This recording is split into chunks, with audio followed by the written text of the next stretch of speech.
Well, good evening, WNBA and women's basketball fans, and welcome into another edition of the WNBA 365 Network, your 24/7, 365 comprehensive home for everything in regards to the WNBA and the rest of the women's basketball universe. Joining you this evening on a great Monday night, a little bit chilly outside as California braces for the rain, hopefully sometime soon, but joined, of course, by the all-California lineup this evening of Crystal Thomas and Tanisha Stewart, both up in Los Angeles. Cal McClurg with you folks here from inside of Studio 171 in San Diego. Ladies, good evening. How's it going?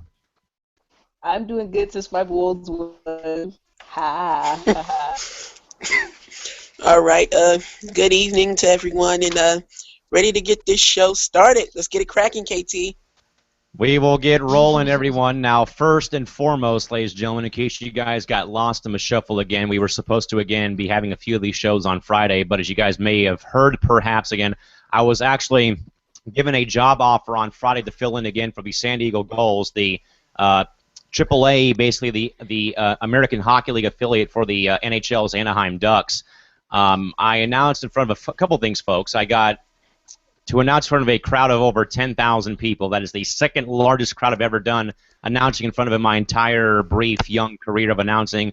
And also, I happened to be sent a video that was posted on my Instagram account back on Friday night, maybe even Saturday. This was sent to me via Facebook message from a LA fan, or from a San Diego Gulls fan in the terrace level of our arena in San Diego. They actually recorded me announcing a goal call, so we'll go to this video, courtesy of Screen Share.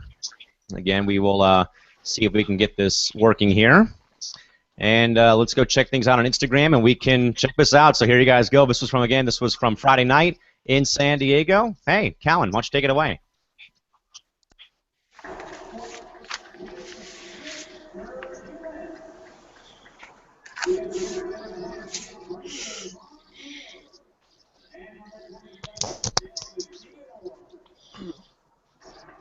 Okay, so that was pretty good. And again, folks, like I said earlier, just a couple minutes ago, this again was the second largest crowd I've ever announced in front of in my entire career. So, Shorty, obviously, you know, I know that you two probably not, you and Katie are probably not the biggest hockey fans probably in this hangout other than myself. But, you know, obviously, you know, this was an opportunity that kind of fell into my lap on Tuesday morning when I got a phone call from the team. And like I said, though, as well, again, you know, this was the second largest crowd I've ever announced in front of, again, 10,011 people at that game on Friday night, and ever since my phone's gone haywire with, you know, just, you know, fans, you know, thanking me for the job well done and, you know, everything else included, and it may lead to a better opportunity perhaps with that franchise later on. But obviously, Tanisha, what do you think? You know, 10,000 people I was announcing in front of for a minor league hockey game. Seeing that video, any thoughts at all or what? I mean, I thought it was pretty big, you know, especially on your part being a up-and-coming announcer. It was definitely big. I think every announcer's dream is to, you know, call games in front of big crowds like that. So it was definitely a dream come true on your part. Crystal, I know that you had probably seen all the dialogue I had sent out again between Wednesday, Thursday, and even into Friday morning, and then seeing the video on Facebook or even on Instagram, and then hearing that, you know, and even me going back and watching it when it was sent to me was like, wow, that was pretty cool. Crystal, any thoughts about Friday night? I thought that is cool. I mean, you're living your dream. I think that's amazing that there was that many people there. You finally got a taste of what it was to, you know, be in a pro atmosphere. Keep it up. I hope you do it so then I can act today and be like, oh my God, I know him, the guy that I know. And so as it says, keep it up. Good job.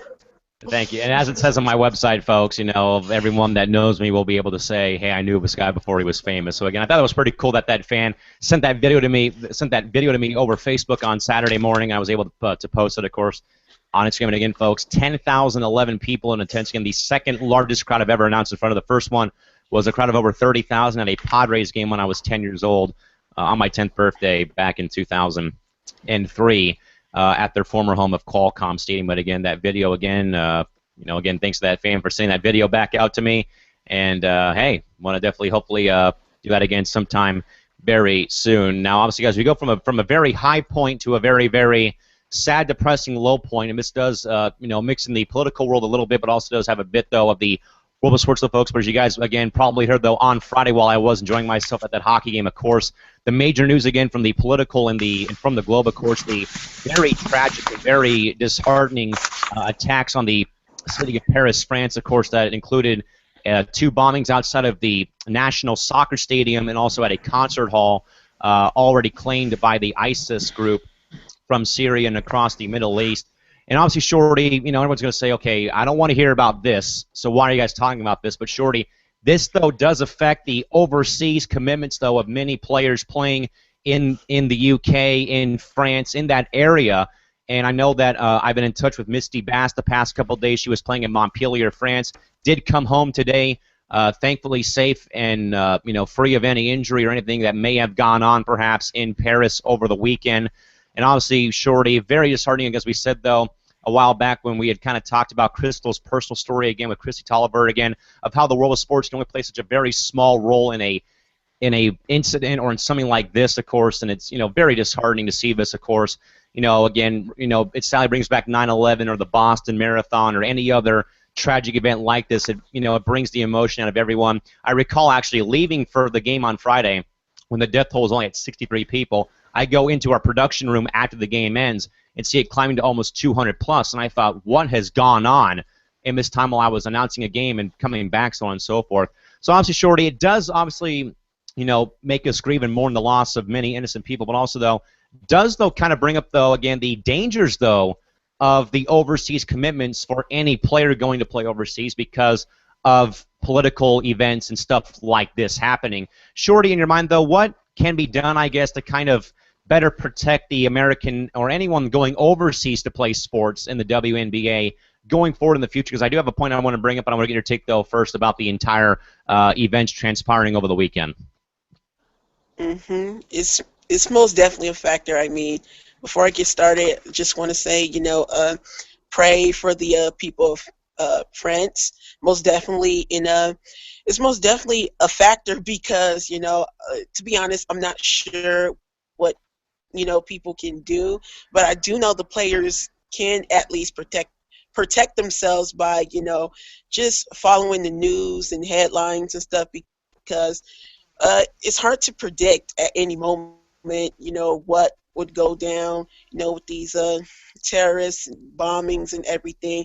I remember a few years back, some WNBA players had to leave Israel because there was some bombings going down, over in the state of Israel. So, like I said, it's kind of hard to predict, but for the players, what they have to do is just watch and follow the headlines.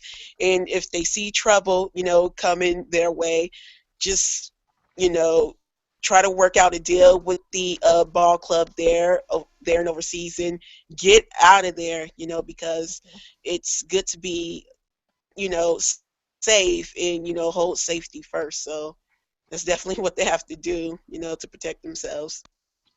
Crystal, as everyone knows, of course, with my well-documented friendship with Candace Wiggins, with her telling me her overseas experience, during our interview last October, between her playing with, in Istanbul for a year, in Israel her last year playing overseas before she, had to stop, or she stopped playing overseas, probably in one way because of either already having enough money, and also I'd say probably because of the danger of going overseas. And in my 3 years or at least my 4 years going overseas to play baseball, 3 playing and 1 as a broadcaster for the team, I recall best, though, in Mexico in 2007 while I was the bat boy for the club I was working for that season, that we had 4 armored Mexican military guards on our bus to and from every game with loaded AK-47s parked both at our hotel and across the street and within a X-mile radius of our hotel because of the American people being in Mexico.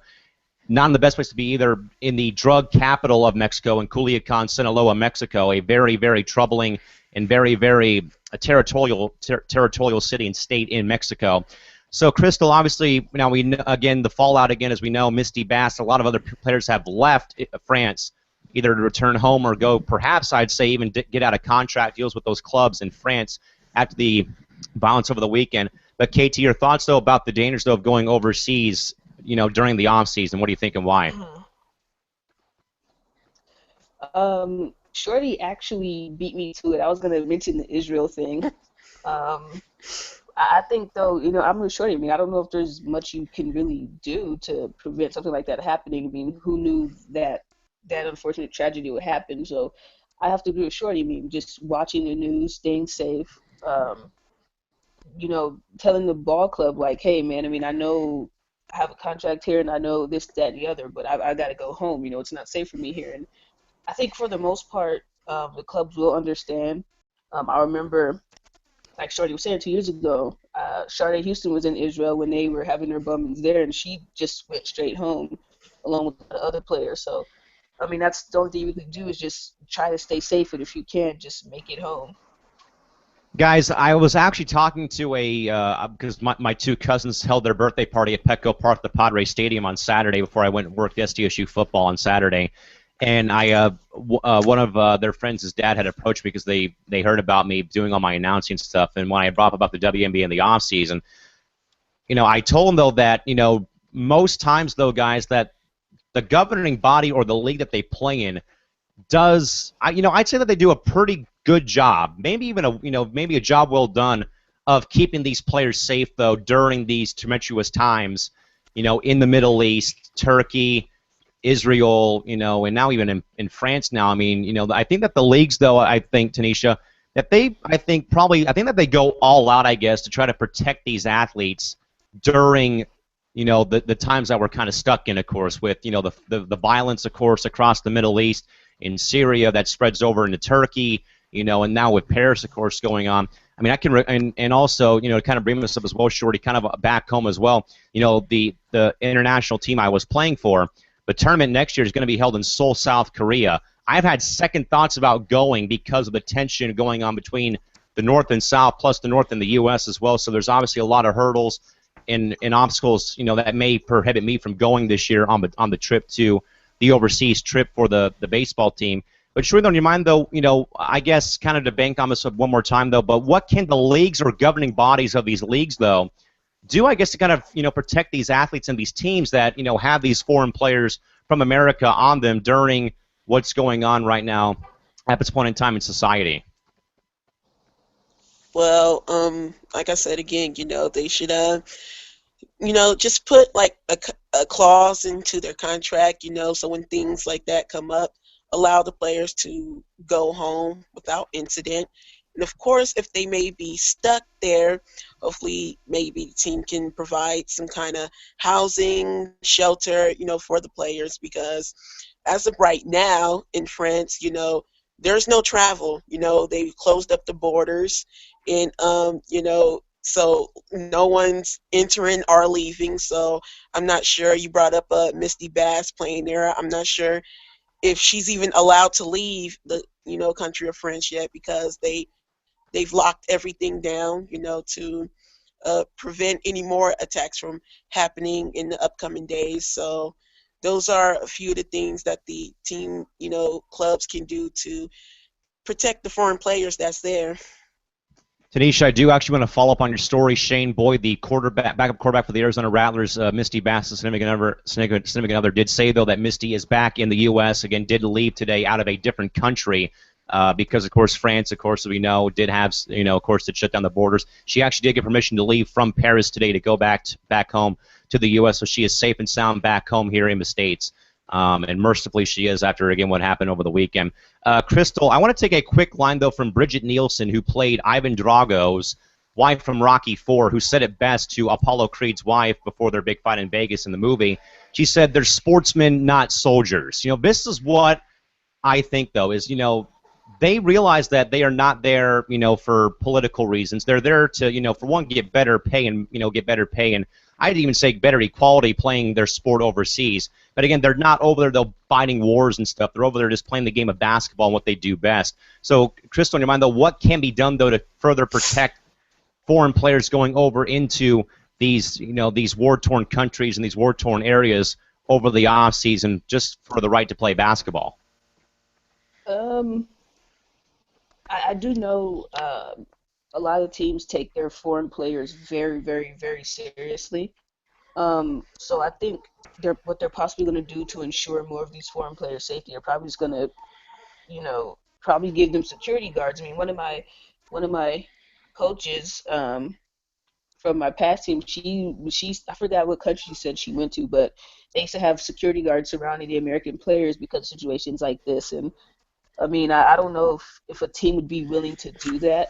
I mean, that's more money that they have to spend, but I mean, I'm not sure if there's anything you could really do more than that. I mean, like I said, it was an unfortunate accident, and the only thing that they could probably try to do is just tell them they would ante up security, but I'm not sure how much that would really do anything.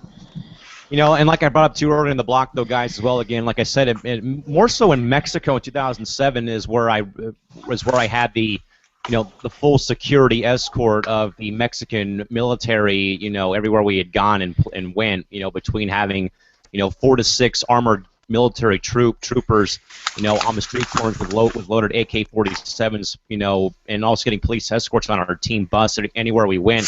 Because, as we said, though, I mean, the violence and rage amongst the drug cartels in Culiacan, Sinaloa, where we were playing the tournament that one year.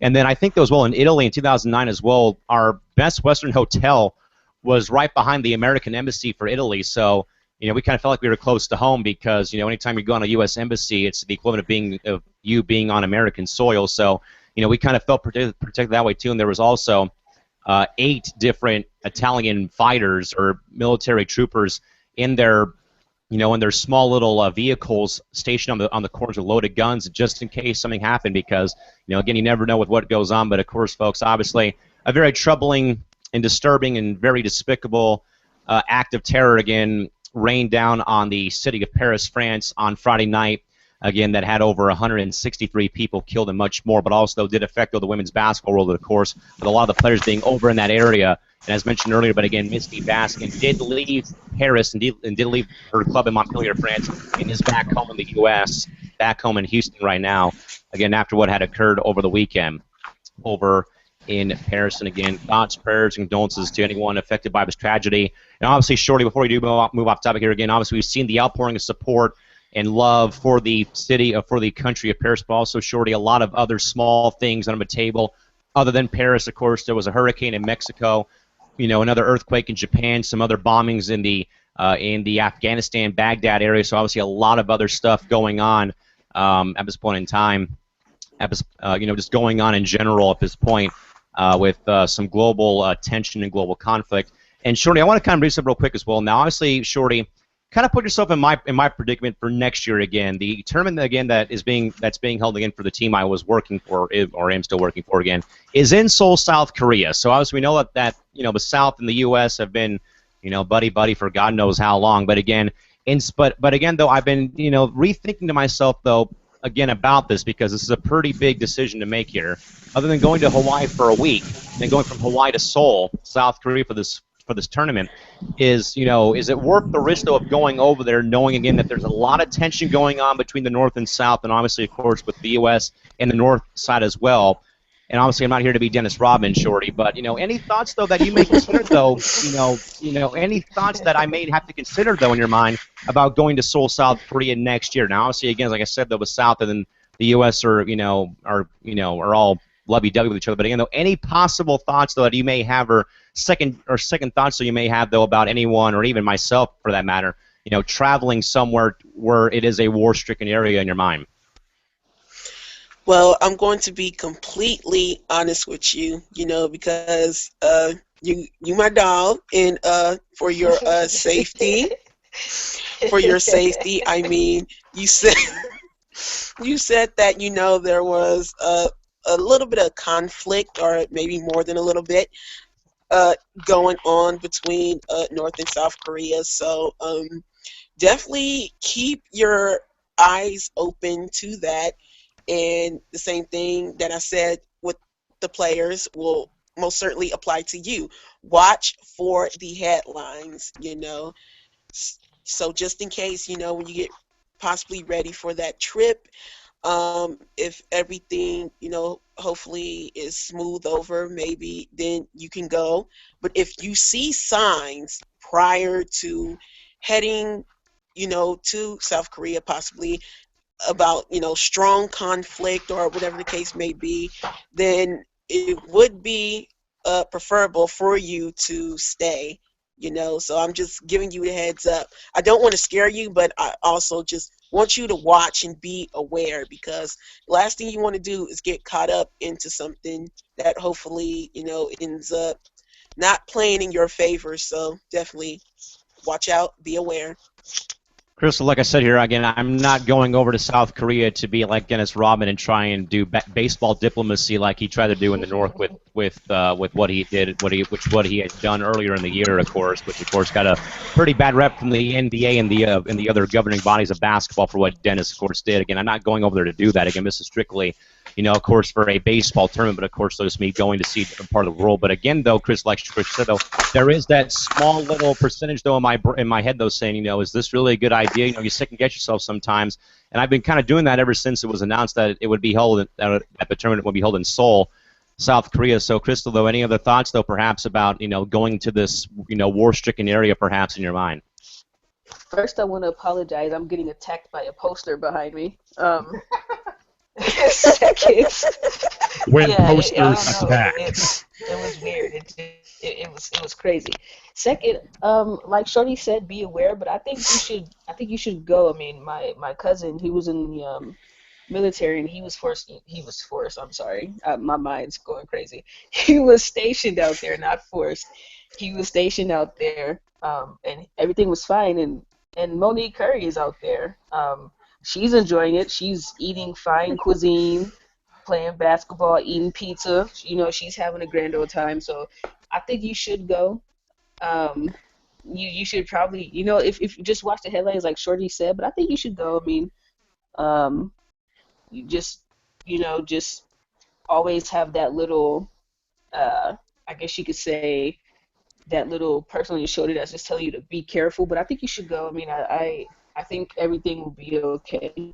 Like I said, if Mo Curry can sit out there and eat Domino's pizza and all that stuff, then you should be able to go out there. And Seoul's, it's a pretty nice city from what I've seen. So I think you should try it. But like Shorty said, just be aware of what's going on. Be aware of your surroundings.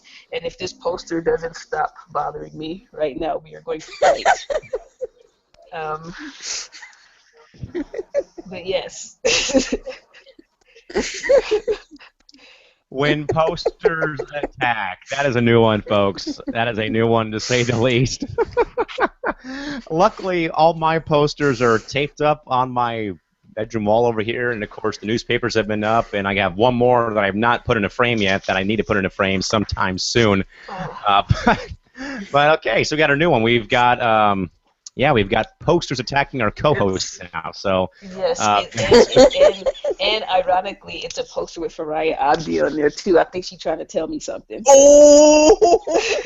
and luckily, mine is above my computer here, behind you guys. There's two of them up. The third one that has Ace and Ice is going to be signed in a week, hopefully, when someone comes home to San Diego. So we'll have more about that later on. But again, obviously, like I said though, again, like the ladies have said though, folks can like they said though, of course, watching the headlines, of course, is a big thing for anyone. I think, not just me, but anyone going overseas, just to watch those headlines and watch NBC and just to make sure that everything is going to be in tip-top shape. When you do make your move somewhere else. But again, Seoul, Korea, perhaps for me in 2016. But again, though, perhaps watching those headlines again, it could be, or sometime, or in a case, it could not be. All right, guys. Again, we want to quickly say thoughts, prayers, and condolences again to anyone affected by the unfortunate events of Friday and the weekend in Paris, France. Of course, those terrorist bombings again held outside of the National Stadium and outside a concert venue.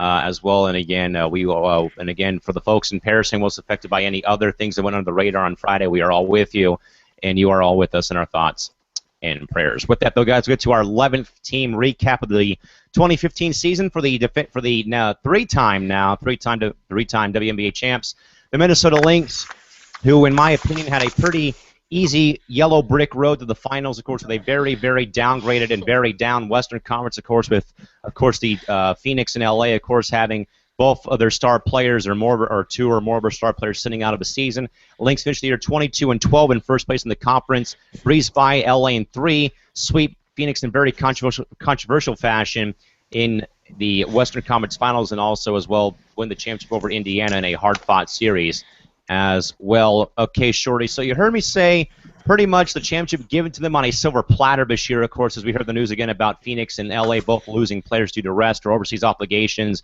And obviously this team caught fire early and stayed hot all season, had a bit of a couple hiccups, though, in late July when, of course, they had gotten blown out by LA by 22 in Parker's first home game back, and then got rolled the next night by Phoenix. But, of course, though, it doesn't matter how you start, it's how you finish. And, of course, they they fall flat on their face in a bit during the regular season. But, of course, though, when it counts the most, they turn it on, and they win the championship again for the third time in their franchise history. Any final thoughts or your thoughts, general, about their overall season? Go for it. Well, all right, let me get to this review before Crystal ends up with a black eye by the poster that keeps attacking her. But yeah, the Lynx definitely had an interesting season. I mean, coming into the season, I mean, let's not forget that they had lost Janelle McCarville, during the free agency period when it was announced that she would sit out for the entire 2015 season. Now, unlike Diana Taurasi and Candace Parker, McCarville never indicated her reasoning, but to only say that she would sit out. So it caused the Lynx organization to send a second-round pick to the Connecticut Sun in exchange for Asia Jones. And, of course, during the preseason, they were picked by multiple ESPN writers and analysts to actually win the championship this year. And, of course, their reasoning was because, even though the Mercury would still be dominant, however, come postseason time, without Diana and Penny, they would not, be strong enough to defend their title. So they gave big ups to the Lynx during preseason to win the title. But of course, like you said, so many minor bumps happened to them throughout the season. They had lost Simone Augustus and Monica Wright to knee injuries for an extended period of time, which caused them to ultimately trade Monica Wright to the Seattle Storm in exchange for Renee Montgomery and a second-round pick. Then, after the All-Star break, they received Sylvia Fowles in a 3-team trade, sending Demarius Dantas, Rashonda Gray, and the first-round pick to the Atlanta Dream. Playoffs, whooped them Los Angeles. It broke my heart, but the Lynx were dominant.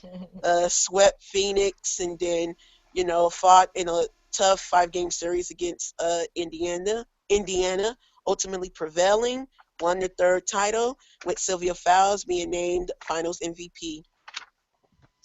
Crystal, obviously, as we said, kind of in a way, again, I'm not saying it was, but kind of in a way, though, again, the Lynx kind of handed the title early in the offseason, of course, with Phoenix and LA, again, both losing major components to their roster this year, and obviously, it was just, it was basically Minnesota versus the field, Sally, this year. I think that we can all agree on that aspect, again, of Minnesota, as I said earlier, again, kind of being given the title during the offseason, of course, again, Mercury losing Taurasi and Taylor, LA losing Parker for that brief rest period.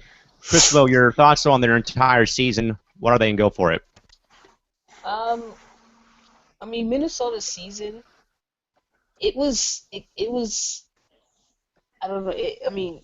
It's Minnesota. There's not much I can really say. I was, other than me, they wouldn't have won again because I was kind of tired of seeing them. Not even being a Sparks fan, I'm just tired of seeing them in general. I think it's time for something new.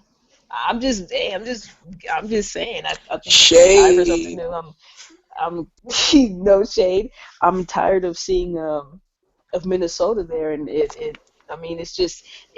kind of getting redundant now. It's kind of like, okay, Minnesota again, But hopefully, I'm just gonna keep it real. Hopefully, this won't be that good next year. Their bench isn't that good now, so hopefully, they're not that good next year. And Abdi would be very nice for you guys. She's available. So, Minnesota, if you need an extra person, if you need an extra body, just in case Dantas gets tired or something, or like Rebecca Brunson gets tired, you guys will have an extra body. But Minnesota, though, other than that, they played. I mean, like I say, they played well. Um, there was a point in time where they were slow. They were losing a couple of games.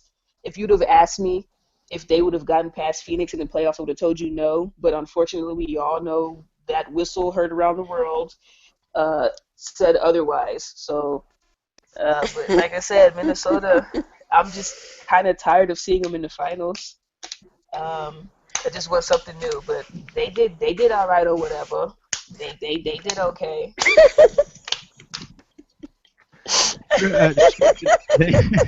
Tanisha, going back to you now. Let's talk about Maya Moore now. Obviously, all Maya does is win, and I cannot hate against greatness because I mean, come on now. I mean, she went to UConn. I've been a UConn fan my entire life because that's where I went to my first game 11 years ago before I knew someone up there who played for Minnesota at one point in her career wearing number 2, but wearing 11 at that point in time.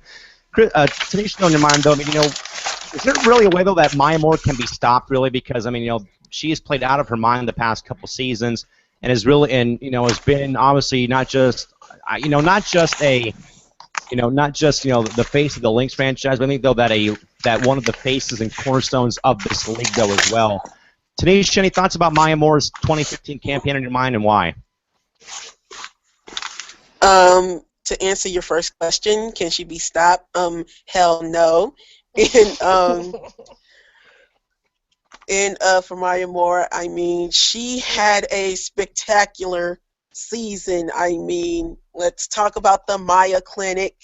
I mean, she averaged 20.6 PPG. That was second in the league in points per game.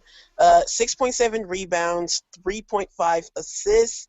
And an interesting statistic, she was third in the league in minutes per game, averaging 33.4 minutes per game. Now, from watching the games, I didn't think she played. I mean, I didn't think she played that many minutes, but obviously she did.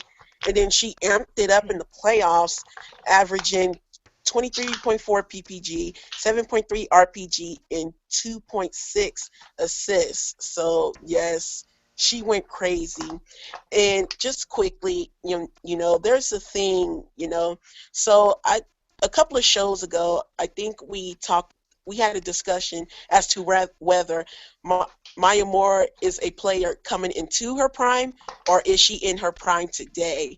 And after giving it, some thought, I think that Maya Moore is most certainly a player that is in her prime today. I mean, she has done so much in her pro career. I mean, if you tell me that a player that has won, 3 titles, 1 finals MVP, 1 regular season MVP, and also this year the 2015 All-Star MVP. If you tell me a player with that many accolades isn't in their prime, then I'm not sure what to tell you. And I don't say that to mean that she doesn't have anything left to show us, obviously, because Maya Moore is a player that improves every year. So she's definitely going to show the fans, more as the years go along. But Maya Moore is about today, and she's definitely in her prime today. I got to give a quick shout out, folks, to Mike Pedden, who I believe is a writer for the Lynx. Looking over his bio on Twitter, great guy though. He's a great contributor though to the Lynx and also to the WNBA as well. Mike sent in a tweet to the network and myself. He said, watching the recap, not tired of them winning titles yet, with a smiley with the tongue out emoji. Mike, thank you very much for watching, and also thanks for the little Twitter interaction. Mike had a pretty good story written about Candace Wiggins during the 2012 finals. I'm going to check that out later on. But Mike has been sending in some stuff to me and watching us. So again, Mike, thanks for watching us LA folks out here. Well, 2 of the LA folks and the guy in San Diego watch us talk about the season. But again, Mike, thanks for watching and thanks for all the Twitter interaction. Crystal, again, though, Maya Moore, as we said, though, I mean, like we said, though, I mean, is she coming into her prime or like out of her prime? Not even close. I mean, I kind of beg to differ. I mean, she's just kind of going into her prime. And again, of how she's just won at every level possible between high school, of course, and college. Of course, it was UConn, WNBA, and even overseas in China, she's won over there as well. I do have one quick tweet I want to get from Mike, though. Mike, his handle, by the way, folks, is at the Sports Brain. Mike's tweet reads, there were some Lynx doubters entering the playoffs after their midseason moves, but they resurfaced quickly. We'll get to everyone's take on that momentarily. But, Crystal, your thoughts, though, on the entire on Maya Moore's season specifically, though, because she's an alpha male out there. She's an animal. She plays out of her mind sometimes, and, hey, she gets the job done when it counts the most. What do you think? A few things. Thank you for watching, Mike, which is one. I have no hate for Minnesota. I was tired of seeing them. Minnesota cool. I still love Simone Augustus, one of the nastiest crossovers in the game. Two, I spilt my water because of this poster back here. I'm wet now. That's a blooper. I don't know if you saw it. That didn't sound right either. I'm just gonna say. I know. People with the nasty minds. That was an accident. And three, getting on the subject while I'm cold, while my pants are wet. Is Maya Moore in her prime? Possibly, but the thing is, she's so good that whenever her prime is over, I think she could still be like a Tamika Catchings. She could still play at a high level, despite her being of age. But it's crazy because she's only like 25, 26 years old, something around there. So age-wise, yes, she could be in her prime. They say a lot of great players start hitting their prime at that age. It's crazy. I mean, if this is only her prime right now, imagine what her future is going to be like. I unfortunately, me being a Sparks fan, do I see Maya Moore winning more rings? Yes. Is it next year? Hopefully not. Hopefully it's not in any recent years right now. But I do feel that Minnesota's definitely going to get more. I mean, she's just scary good. I mean, she's one of the best players in the league right now. That's why I was letting Mike know there's no hate against Minnesota or anyone there. I just don't want to see them win next year. I need a 2-year break from Minnesota, and then they can win again. That's all I'm asking. But if she's in her prime, yeah, I think she is, and she's scary good. And there's no telling what her future will be. See, this is the best part They're though winning next year. This is the best part though of having a 3-person team and everyone's everyone's on their A game as we have all these laughs going on. And folks, Mike is still sending in tweets. We're gonna get to all of his tweets now. So Mike, keep chugging in, buddy. We'll get to all your tweets now as we go to our social hub. Sure, to reiterate Mike's first tweet again, Mike tweeted again saying there were some Lynx doubters early or entering the playoffs after the midseason moves. They resurfaced quickly though. React to me. What do you got?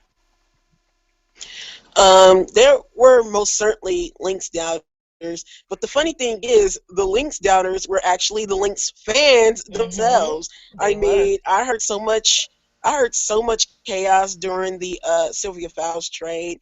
I mean, their heads exploded. They was like, "Oh my goodness, what is the front office doing? I mean, who are they bringing in?" I mean, of course they knew who they were bringing in, but like they were just questioning the reasoning for the trade, and it ultimately ended up working in their favor. Again, Crystal, rehashing Mike's first tweet, and he sent in about 5, but I love the interaction because we don't get interaction like this at all, Mike, so thank you again for sending in all the tweets. But again, he said Lynx will, well, actually, I've got the wrong one pulled up here because he sent in just a mouth through them, so one after another here. Again, he said there were some Lynx doubters entering the postseason after their midseason moves, but they resurfaced quickly. Crystal, react to me. They're going to be, I have to agree, they're going to be scary. I mean, Minnesota is a scary team. Every time, I know me being a Sparks fan, every time they said Minnesota, I was like, oh, God. That's pretty much my reaction. Like, Minnesota and Phoenix were the two teams that I was like, oh, God. But, I mean, they're good. I mean, that Minnesota's a scary team. And, I mean, they play really good basketball. That's one thing I love. If you play good basketball, doesn't matter if you're Minnesota or, any other team. They play good basketball. They're going to be a great team for years to come. They're just scary. Overall, they're just a scary team. And that was me after 2013 whenever an LA team in general lost to a team in Phoenix or in Arizona was, oh, God, here we go again. Mike's next tweet, Tanisha, his next tweet reads, Lynx will be scary next year, as we've already brought up. Their new players adapted quickly, and they'll get a full training camp next year, again, due to the 2016 Olympic Games next year. Mm-hmm. Shorty, what do you think, though, about this one? What do you react to me? I definitely agree. I think they will be scary, even more scary next year. They'll continue to be dominant, and they will repeat. Even though that is one of the hardest things to do in the WNBA. No team has repeated since the 01 and 02 LA Sparks. So it's definitely going to be tough, but I think they can do it.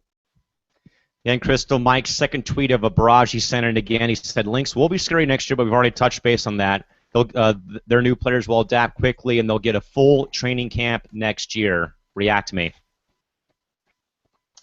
I mean, he's right. You know what though? Beside that, I would love if the WNBA had a full training camp every year. I know we've talked about this before. I think they need a full training camp. I think the little 2-3 weeks that they give people to play or learn is not really fair. I mean, these girls are rookies on any team. You know, that's not enough time for a lot of these players to get adjusted. I mean, the pro game is a lot faster. So I think the fact that they will have a full training camp will be good, especially if the players are coming in healthy, which I hope they do. I mean, injuries suck. I wouldn't want anyone to get injured. So if they come in healthy and they have a full training camp, and we all know Cheryl Reeves is a great coach, they're going to be scary. Minnesota's going to be scary. Shorty, don't jinx them. They're not winning next year, though.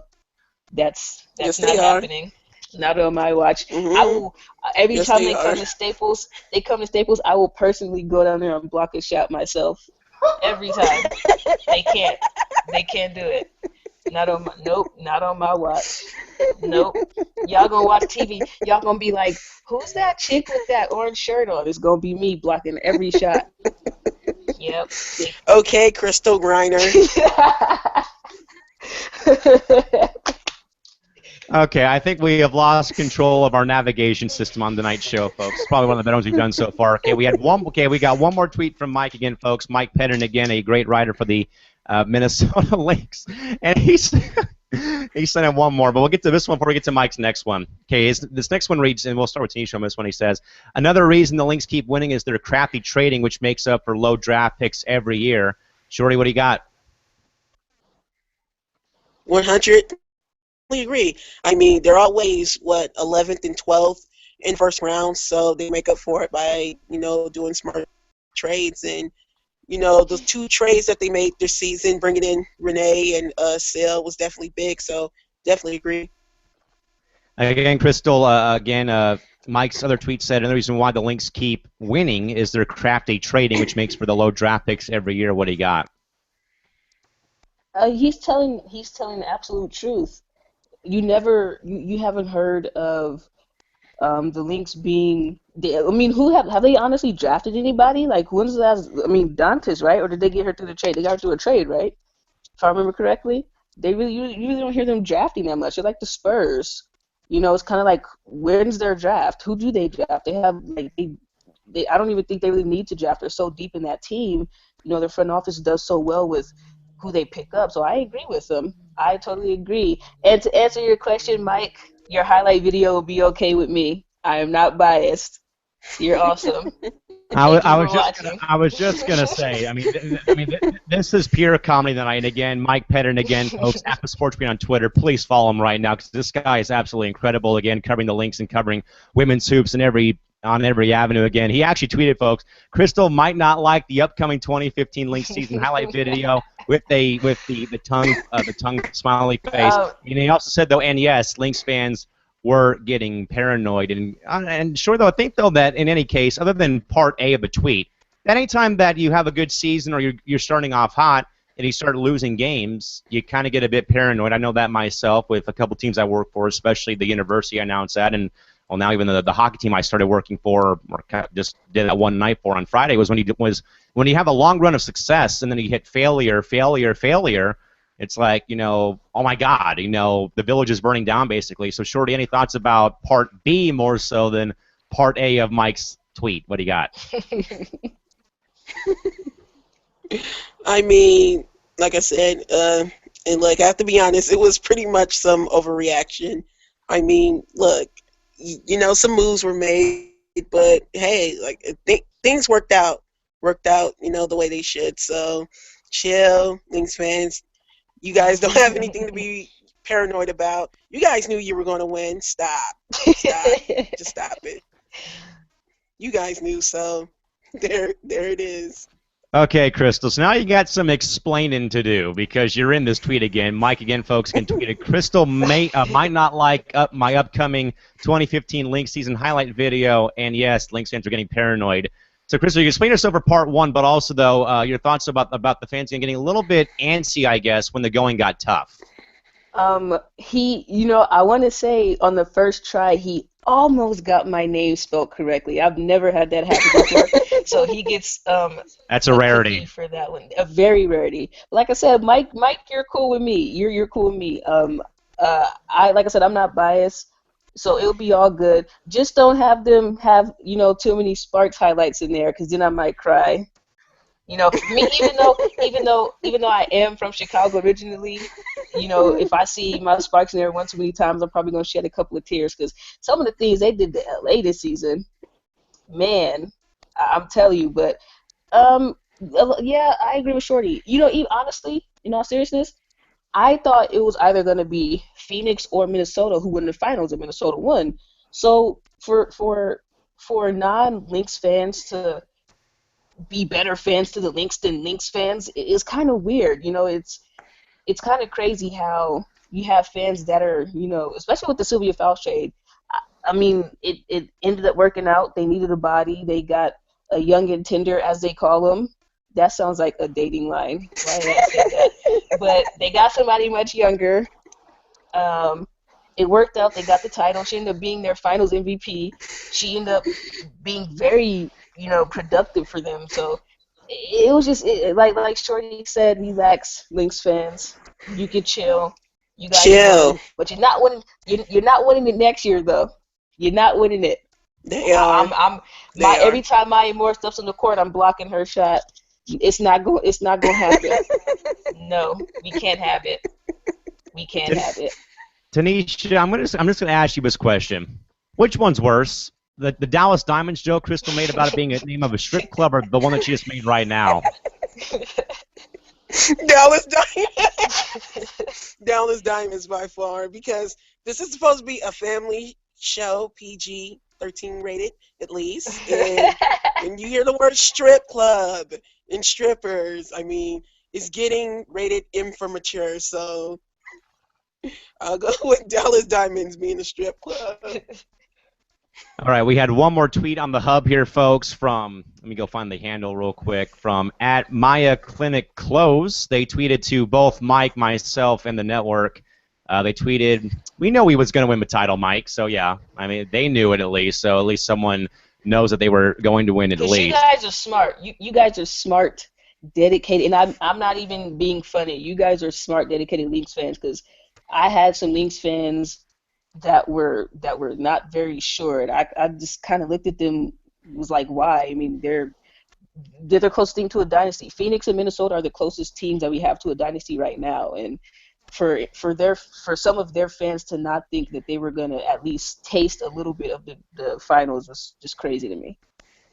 So again, folks, if you're not done so, please follow Mike Pettin on Twitter. Mike's handle, again, is @thesportsbrain. Again, Mike does a tremendous job covering the Lynx and covering women's hoops and on every avenue. And Mike, Mike, I've been coming with a pretty good idea to try and get some of the WNBA media members into our show or onto our show in the future. So we will definitely put you #1 on the guest list to come on to the show sometime a little bit later on, maybe into January, maybe February. So we'll definitely put you #1 on the guest list for next season.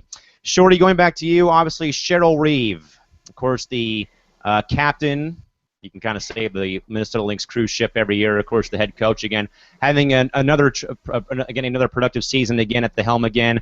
Obviously, almost tossed jacket a few times in the regular season, a few times, but obviously though, has done a lot of great things though for this organization going forward. Of course, with how her teams have simply dominated.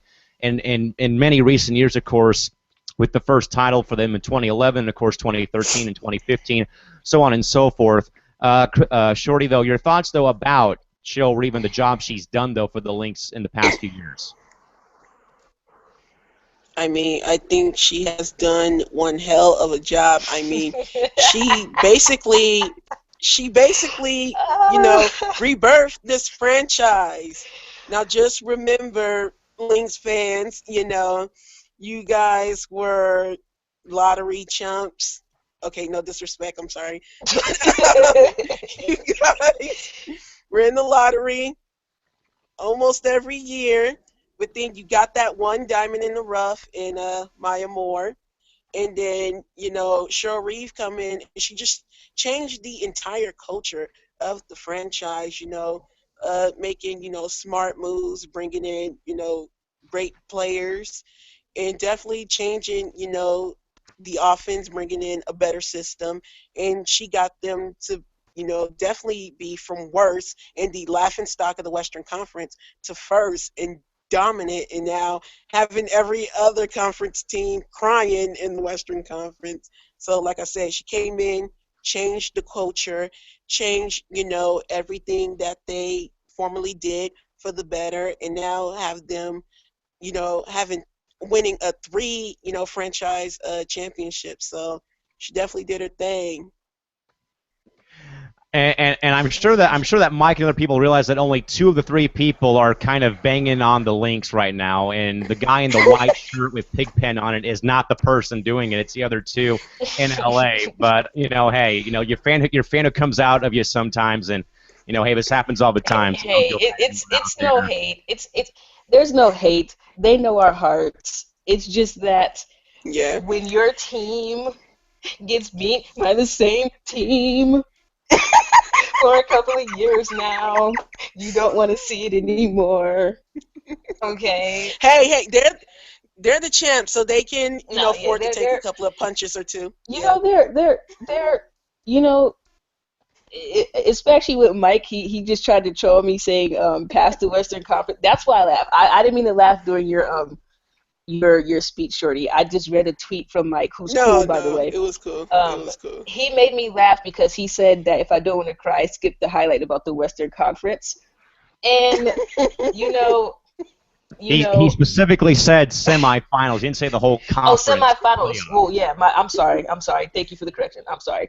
Semi-conference. But you know what? I might endure that hurt because I genuinely like basketball, and I like basketball highlights. I mean, I mean, what can I say? The Lynx are part of basketball. I like basketball. They're gonna be a part of basketball highlight. I may just have to suck it up and just watch it. But like I said, the Lynx were good. They every great thing, the championship, every great thing that they got, they deserved. I mean, they pretty much played well. But with that being said, you guys aren't winning it next year. So enjoy this while you can, Lynx fans. Enjoy it. And I don't mean to kind of go into the history books, folks, but as we said, though, of course, the last time a team repeated in the WNBA, of course, was 0-1-02 with Los Angeles. But also, there's a trend here, I think. Let's see, 2011, 2013, 2015, 2017, more than likely. So we'll see what happens. But hey, there is a possibility of a repeat. But hey, 2017, if it does repeat itself the right way, it would be 2017 with Minnesota winning perhaps their fourth WNBA championship. Or hey, it could even be next year. And Mike, just so you know too, man, I'm good on your side because there is a player amongst these four numbers up here that you probably know very well, but she's wearing purple and golden. She's right where my finger's at right here. Because you know that Candace Williams is a very good friend of mine. Mike, though, does say he's got a webcam, so he'd be happy to come on as a guest. So, hey, we'll work on the media show later on down the road. So, hey, Mike, we do have our number one guest ready to roll for the WNBA Media Roundtable later on in the season. But like I said, though, again, Mike, you and I are good, though, because, hey, there is a Minnesota Lynx player up here with my what you trying to say? Just saying, though. Just saying. Hey, there's one right there, but she is, though, in purple and gold, not in blue and white. I love Simone Augustus. What you trying to say? I love Simone Augustus. You trying to say we don't like this? Crystal, do you see a 33 up here amongst the four numbers in this studio of mine, which is also my bedroom right now at this point in time at all? Not yet, but I mean, you make it seem like me and Shorty don't like the Lynx. You gonna have these Lynx fans in our benches and stuff. Cause like last time, I mean, somebody got mad because they thought I was saying something, but I wasn't, and I was like, "What are you saying? I'm on your side." So you gonna have that's what you gonna do, Mike. We like the Lynx too. At least I do. I don't know about Shorty, but the Lynx okay. Hey! That I don't want to see them no more. Don't throw me under the bus. You You're going in on them all night. Don't throw me under the bus. What I said. I'm the one who said they were going to repeat. I said they were going to repeat. You They're said not, they though. weren't. I said they're going to repeat. So don't throw me under the bus. I mean, I'm just saying, Go. I do like the Lynx. I know we went off topic, but we're still on topic. I do like the Lynx, though, guys. All the Lynx fans, I got love for the Lynx. Yes. I love Maya Moore. Yes, we respect the Lynx. I respect love the Simone Lynx. Augustus. So, They're a scary team. only I'm hopping just saying. Crystal's mentions, not mine. No, don't hop in Not mine either. mine. I'm just saying, though. Crystal. I'm just saying, when they come to LA, you're gonna see a chick with braids hit the court and start blocking random shots, and they can't win. They can't win. I like the Lynx. I like the Lynx. I love the Lynx as a team. They're a great team, really great team. They are. Okay, folks, I have lost my patience here. This is by far the worst show we have done in who knows how long, perhaps. It may be worse than when we had the internet snafu and talking about the Mercury a couple weeks ago when I was up in LA, but I think we have completely lost control on this one. And a mute button for everybody in the Hangout, including Shorty and Crystal. Gotta love it. So obviously that's happened, folks. Now, Crystal, we were in the middle of talking about Coach Cheryl Reed before this train sadly got derailed off the tracks and went down the hill and blew up in smoke and flames and everything else included. But Crystal, any final thought or any thoughts about the job that Cheryl Reed has done, though, during her tenure with the Lynx, though, in your mind? I apologize for one. Sorry, I just, I had to get that up. And two, I think Cheryl Reed did a great job. I mean, you have to remember when she first got to the team, they were pretty much the laughing stock, like Shorty said, and she did a really good job. I mean, she's pretty much what you want in a coach. Great coach, is probably definitely going to be a Hall of Fame coach one day. I think she did a really good job with them. I mean, it's hard to turn, especially a pro team. It's hard to turn a pro team around. And she's been there. Well, she has correct me if I'm wrong, 3 championships with them now. Is that how many they have? I can't remember. Correct. 3. Seems like correct. 100. But she did a really good job. I mean, the trades they do, the team just in general, they really buy into her system. She's a great coach. I mean, you can't really hate on her nor her system. All right, guys, we had one more tweet on our social hub again from @MyClinicClose. They tweeted to us. They said LA should hire Reeves Jacket as head coach for the 2016 season. And we do know that there is a Cheryl Reeves Jacket Twitter handle out there along with Diana Taurasi's bun, and we also have Sue Bird's hair. So some pretty interesting Twitter handles, but again, they said that LA should hire Cheryl Reeves Jacket specifically to hire to be the LA coach for the 2016 season. We have lost control, folks, in our last 2 minutes here. Folks, by the way, this schedule, now I want to kind of get to some important stuff here, folks. Now, again, this is important again. Please, again, this is important for the remainder of the week now, folks. Again, tomorrow we wrap up our WNBA coverage for the offseason for now. Tomorrow night when we do talk about the New York Liberty's 2015 season recap back here at 10 o'clock Pacific time tomorrow. Then Wednesday, folks, now I know that if you were on the site earlier in the day, again, you saw that, again, the 18th and 21st had basketball games on the programming lineup. Again, those games will not be streamed due to a university policy where I work at. So that is actually going to be only a private stream for the broadcast team on Wednesday and Saturday. So, and you will not be able to watch the game I'm announcing Wednesday or Saturday. If you do, though, it's going to cost you $9 on our school website. But again, that is Wednesday and Saturday when the PL New Sea Lions play both Bethesda University in Anaheim, California, and also play Northwest Nazarene University as well at this point in time on Wednesday and Saturday. Then Thursday, folks, begins our college coverage. Now, again, Thursday, we're going to be having some Twitter updates for you folks on the Twitter handle, again, like we normally do during the WNBA season. So you have plenty of those for you. And then at 9 o'clock on Thursday and Friday, we will actually come here, folks, and recap both the top 25 and any local conferences in our area. Not all of them, because it would take us 5 hours to finish that show. So an hour-long show from 9 o'clock to 10 on Thursday and Friday, the 19th and 20th. It'll be called WNBA U. It'll be all of our college coverage again, which, of course, will include tweets as well on our network Twitter handle for games that we have on television. Again, we'll come back here at 9 o'clock p.m. PST to recap top 25 and local conferences for those shows. And again, that game on Saturday, again, that game cannot be seen on YouTube. You'll have to pay $9 to watch the game on plnuclines.com/game day. With that, folks, on a very hilarious night, we want to give a quick shout, though, folks, again, to Mike Hedden, again, at the Sports Beat on Twitter for the great commentary tonight. And again, Mike, we'll talk to you again, buddy, sometime soon. And, hey, we'd love to have you on our WNBA writers and media show. We're working on that for the new year. Until then, folks, until tomorrow night, have a safe night. Drive home safely. Thanks for stopping by and watching this chaotic edition of WNBA 365. For Cal McClure in San Diego and Shorty and Crystal up in LA. Until then, have a safe night. Drive home safely.